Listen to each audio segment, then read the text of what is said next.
Hey guys, Coach Dan here. We're just going to go over a little bit of an intro as to how you start your youth off on a heavy bag. So what we've done here is we put a few pieces of tape on the heavy bag. Now, if you're an adult, we use the straps and everything else. But as a youth, I like to give a real big visual cue. So we just basically put number 1 here. This is for your high shot, for your jab. And number 1 here again, but it's going to be for your lower, so you're jabbing towards the body. Then obviously you have your hook punches. You have your lower body on the 2 hook punches. So we're just going to basically go over these techniques today, give you a baseline idea as to how we get these guys operating on it, and then we're good to go, okay? Hey guys, once we're on the bag here like this, we're taking our youth, we're trying to develop them so that they have a visual cue. So when we use these pieces of tape, the idea is that for Connor, for instance, when he's going to do his jab, what we're going to do is we're going to work off of the high jab. With the high jab, he can come up a little bit higher. The low jab, we want to watch that he moves his legs down. If he doesn't move his legs down and he doesn't get crouching without tilting his head to the outside too much, then he's going to be in trouble. So we're going to get Connor to stand in front of the bag. First one we're going to get him, we're just going to get him to fire off a few jabs to the top here. So go ahead, Connor. So he gets a few jabs going. We'll just keep the bags kind of still. So keeping that head down, you want the chin in a little bit. You want to make sure that the chin stays tucked at all times. When that jab comes out, you're going to cover his opposite side of his chin with his shoulder.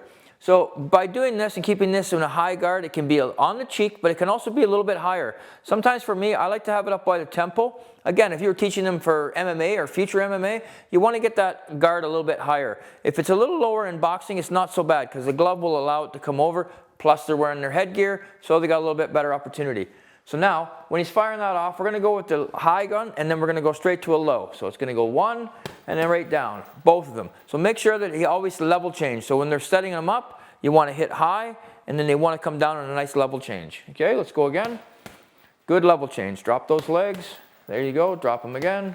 Okay, so now, switch it up. We're going to go down to the low, and then we're going to come up high. So he's going to drop low, fire it in, bring it up. Move back a little bit, so when he loses his base, move him back. Now slide in, low, and then high. And then back out, slide it in, low, then high.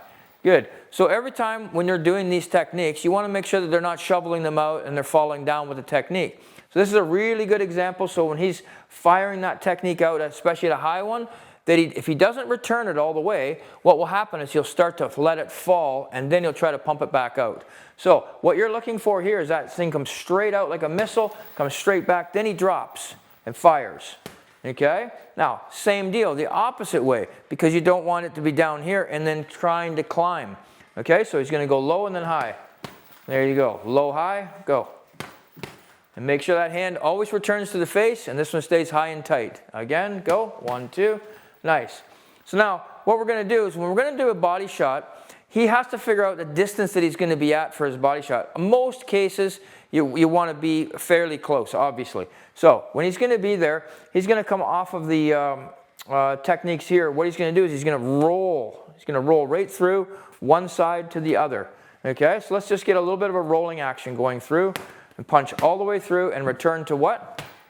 To the head. Always, always, always, always. Return to the head. There you go. Roll all the way through. Nice. Use your visual shots. There it is. Roll, roll. Good. So when they get rolling through, the idea is that they're starting to create a little bit of torsion from the legs, but they're also getting some mass. So we want that body. They're not big kids or anything else right at the start. So they want to start creating that mass right away, and they want to create this force of kinetic energy coming off of their legs.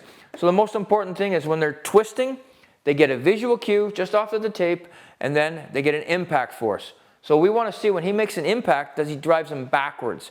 And then when you're punching through, the last thing you want to be doing when you're hitting something is hitting, and it stops you, and then you bounce back to here. You want to hit, and even if it stops you, you want to rip it back towards your head. Because if you're going here, there's going to be a hesitation.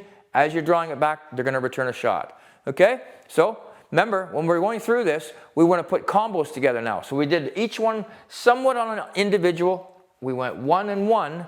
Now we went these two. So now we're just going to set them up. We're going to start with a jab, and then we're going to move in and throw a body shot. So he's going to start with a jab, nice high jab, slide in, body shot. 1, 2.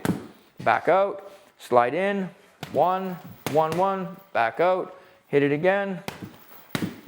Hands, return, jab it in, roll through, good. So now we're gonna go all of them. High, low, bang, bang to the body.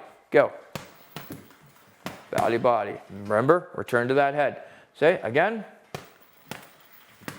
Body, body, return to the head. Especially this guy here. So when you're watching them, they have a tendency to leave the left hand out. It just seems to be natural for them. They're throwing it 3 times, and then all of a sudden it gets lazy, and then they don't bring it back. So always pay attention to your youth. Adults do the same thing, but definitely the youth, because their arms aren't developed yet. So when they're snapping these punches out, you want to make sure that they're always returning them back, because if they're not returning, then the next thing you know, they're throwing punches like this and their head is wide open. Okay? So if you like that, follow us, click like, subscribe, more coming.